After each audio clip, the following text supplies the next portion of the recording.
RT media centre, দেশ ও ইসলামের কথা বলে। আমার অত্যন্ত শ্রদ্ধেয় মানুষ এবং আমার পার্সোনালি অনেক একান্ত বিষয় যার সাথে মশওয়ারা করি, সুলতানুল ওয়াইজিন মৌলানা খালেদ সাইফুল্লাহ আইয়ুবী হাফিজাহুল্লাহ প্রতিষ্ঠিত এই সংগঠন বাংলাদেশ মুসলিম কাউন্সিল। আমি একটা কথা বলবো, আমাকে 2 মিনিট সময় দেওয়া হয়েছে। ইমাম ইবনে রাজব হাম্বলী রাহিমাহুল্লাহ 795 হিজরিতে তিনি ইন্তেকাল করেছেন। তার লিখিত ছোট্ট একটা রিসালা আছে, ফাদলু ইলমিস সালাফ আলা ইলমিল খালাফ, এই শিরোনামে। অর্থাৎ সালাফে সালেহিন যারা আমাদের আকাবিরিন দুনিয়া থেকে চলে গিয়েছেন, আমাদের পরবর্তীদের উপর তাদের প্রাধান্য বিষয়।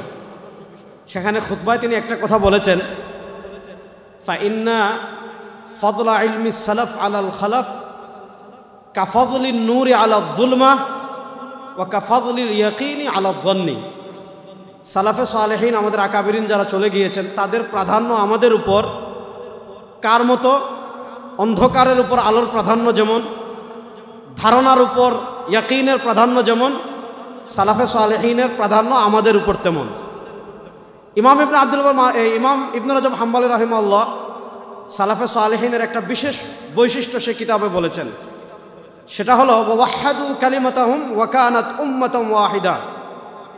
সালাফে সালেহিনের একটা বড় বৈশিষ্ট্য ছিল, তারা উম্মার চেতনা ধারণ করতেন, উম্মা কনসেপ্ট পালন করতেন, উম্মা চেতনাকে সামনে রেখে তারা কাজ করতেন। বাংলাদেশ মুসলিম কাউন্সিল এটা একটা সংগঠন।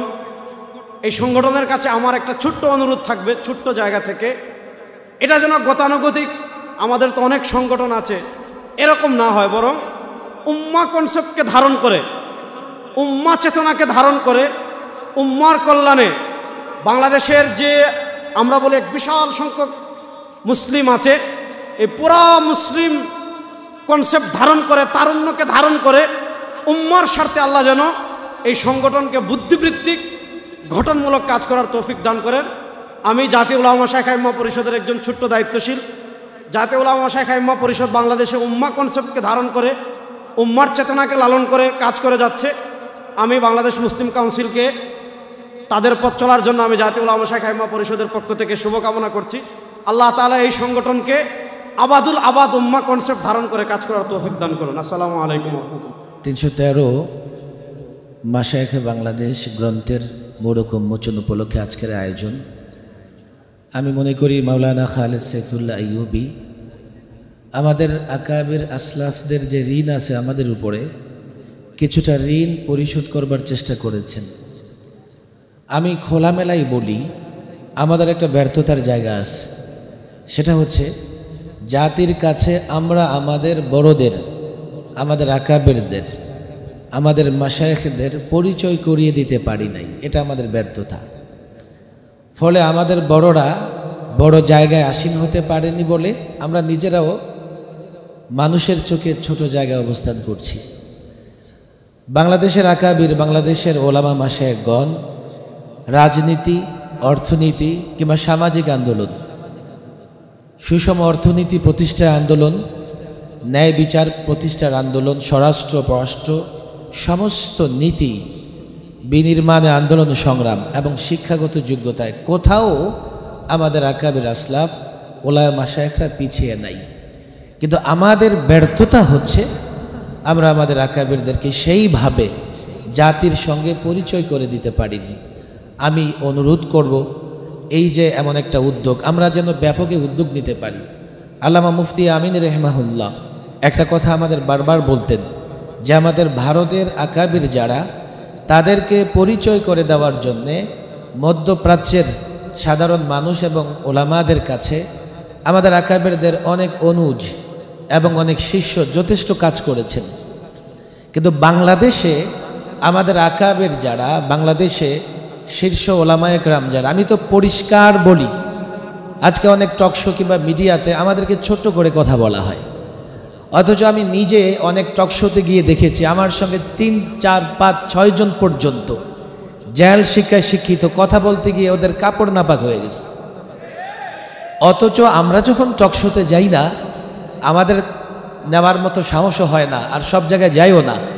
আমাদের অনুপস্থিতিতে আমাদেরকে নিয়ে, আমাদের বড়দেরকে নিয়ে, কওমি আলেমদেরকে নিয়ে ওরা অনেক এই ধরনের কথাবার্তা বলে।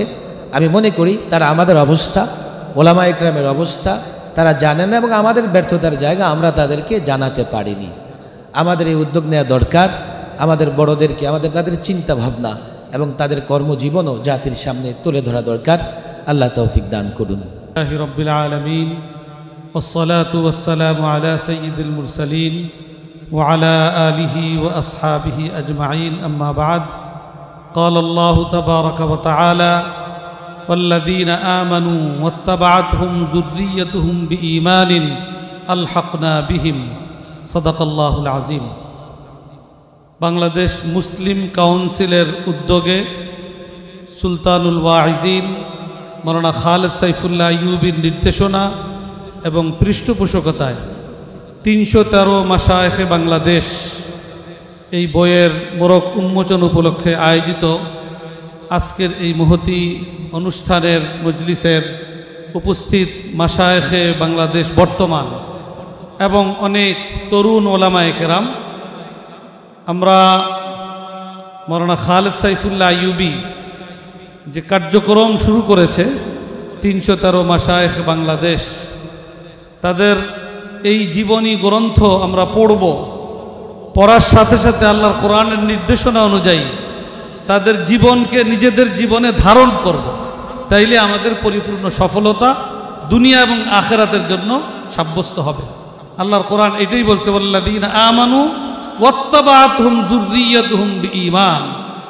অতএব এই ধারাও অব্যাহত থাকুক, আর আমরা নতুন প্রজন্ম আমরা আমাদের পূর্বসূরি আকাবিরিনদের তাদের জীবনী আলোচনা শুনব, আর তাদের উত্তরসূরি বর্তমান আকাবিরিন যারা তাদের নিজেদের জীবনকে নিজেদের জীবনে ধারণ করেন, তাদের সোহবত এবং তাদের সাহচর্য অর্জনের মধ্য দিয়ে আমরাও তাদের মতো হওয়ার দিকে এগিয়ে যাব। আল্লাহ পাক আমাদের সকলকে তৌফিক দান করুন।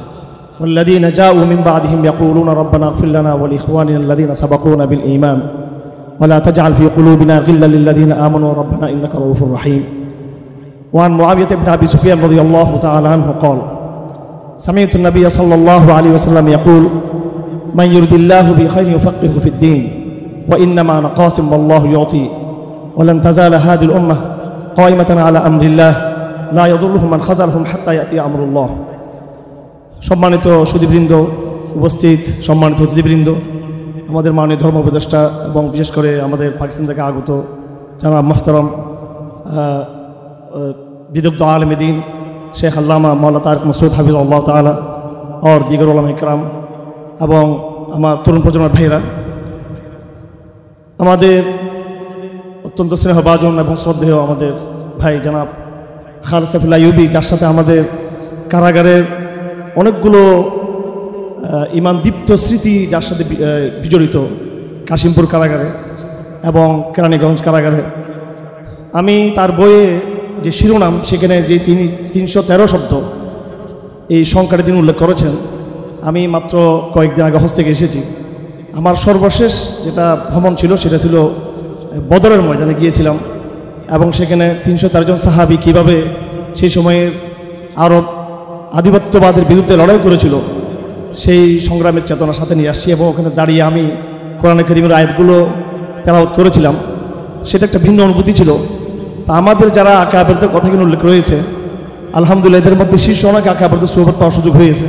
সে হাফিজুর রহমতুল্লাহ আলাই, মৌলানা হারুন বাবুন রহমতুল্লাহ আলাই, এবং ঢাকার হযরত মৌলানা হেদায়েতুল্লাহ সাহেব রহমতুল্লাহ আলাই। তো ওনারা কারা? ওনারা হলেন ওই 313 জন যারা বদরের ময়দানে লড়াই করেছিলেন, জিহাদ করেছিলেন আলাই কালিমাতুল্লাহর জন্য। তাদেরই ধারাবাহিকতা। আমি আপনাদেরকে আজকে শুধু 2টা পয়েন্ট বলে শেষ করে দেবো। সেটা হলো আমাদের মাইলস্টোন হচ্ছে ইনারা, সেই বদর থেকে শুরু করে আজ পর্যন্ত ওলামায়ে কেরামদের যে ধারাবাহিকতা, মুরব্বীদের কীভাবে এই সমাজকে বিনির্মাণ করতে হবে, এই নতুন একটা সভ্যতা কীভাবে বিনির্মাণ করতে হবে। বাংলাদেশে অনেক অস্থিরতা রাজনীতি নিয়ে, আমাদের মধ্যে কোনো অস্থিরতা নাই, যেহেতু আমাদের নক্ষত্ররা আছেন, আমাদের আকাবেরা রয়েছেন, যারা মৃত হয়েছেন, যারা সেই বদর থেকে নিয়ে পর্যন্ত। সুতরাং বাংলাদেশে আমাদের যে টিকে থাকার সংগ্রাম, আমাদের বিজয় হওয়ার সংগ্রাম, এটাতে আমাদের কোনো অস্থিরতা করার দরকার নেই। ইনশাল্লাহ আমরা বিজয়ী হব ইনশাআল্লাহ। এবং দ্বিতীয় কথা হলো, আপনারা যারা উপস্থিত রয়েছেন, আপনাদের প্রতি অনুরোধ থাকবে যে সুহবত ছাড়া কোনোদিনও তাত্ত্বিক আলোচনায় শুধু পড়ালেখা দিয়ে নিজেকে আত্মগ্রহণ করা যাবে না। বর্তমান ইসলামের চর্চা হচ্ছে আধুনিক প্রজন্মের মধ্যেও। আমরা লক্ষ্য করতেছি তারা ইন্টারনেট থেকে বিভিন্নভাবে তারা ইসলামকে শেখার চেষ্টা করতেছেন, আমরা তাদেরকে সাধুবাদ জানাই। কিন্তু আলেমদের সাথে যদি সোহবতের সাথে আমরা যদি সঙ্গবদ্ধ না হই, সোহবতে না আসি, তাহলে কিন্তু একটা বিরাট শূন্যতা থেকে যাবে। সাহাবে কেরাম এবং আমাদের সমস্ত আকাবেররা প্রত্যেকেই তারা পড়ালেখার পাশাপাশি নিজের অধ্যাবসায়ের পাশাপাশি সোহবতের মাধ্যমে তারা নিজেদের গড়ে তুলেছেন। আপনারাও যারা বর্তমানে রয়েছেন, যারা বর্তমানে আকাবের রয়েছেন, তাদের সাথে আপনার সোহবতে ঐক্যবদ্ধ থাকবেন। এবং বাংলাদেশে আমাদের লড়াই এখনও বাকি রয়েছে। আমি এই কথা বলে শেষ করতে চাই, বাংলাদেশে আমরা এখনো বিজয়ী হয়নি। ফিসিবাদ মুক্ত হয়েছে, কিন্তু নতুন ফিসিবাদের জন্ম হচ্ছে, আপনারা সকলে জানেন। এবং আধিপত্যবাদের বিষয় রয়েছে। আল্লাহ পাক সুবহানাহু ওয়া তাআলা আমাদেরকে অবশ্যই যেন এই লড়াই আকাবেরদের চেতনা নিয়ে আমরা যেন বিজয়ী হতে পারি, সেই তৌফিক আমরা দান করুন। আয়োজকদেরকে ধন্যবাদ, যারা তার সাথে কাজ করেছেন, পুরো টিমকে ধন্যবাদ জানাচ্ছি যারা এই বড় কাজ করেছেন। আমার সর্বশেষ একটা প্রস্তাব থাকবে, আপনারা এই বইটি আরবিতে অনুবাদ করার চেষ্টা করুন। আরবিতে অনুবাদ করলে সেটা অনেক ছোটো হয়ে যাবে, এবং সেটা আরব দেশে জানানো উচিত যে বাংলাদেশে কত বড় কৃতি সন্তানরা জন্ম হয়েছেন, বাংলাদেশের ইতিহাস আরব বিশ্বে জানা উচিত। সেজন্য আমি প্রস্তাব করব, অনেক বিদগ্ধ আলেমকে রয়েছেন, তারা সেটাকে চাইলে খুব অল্প সময় সেটাকে আরবি অনুবাদ করে তারা আন্তর্জাতিক অঙ্গনেও তারা আমাদের আকাবেরদের পরিচয় তারা তুলে ধরতে পারবেন। ধন্যবাদ। আসসালামু আলাইকুম ওয়া রাহমাতুল্লাহি ওয়া বারাকাতুহু।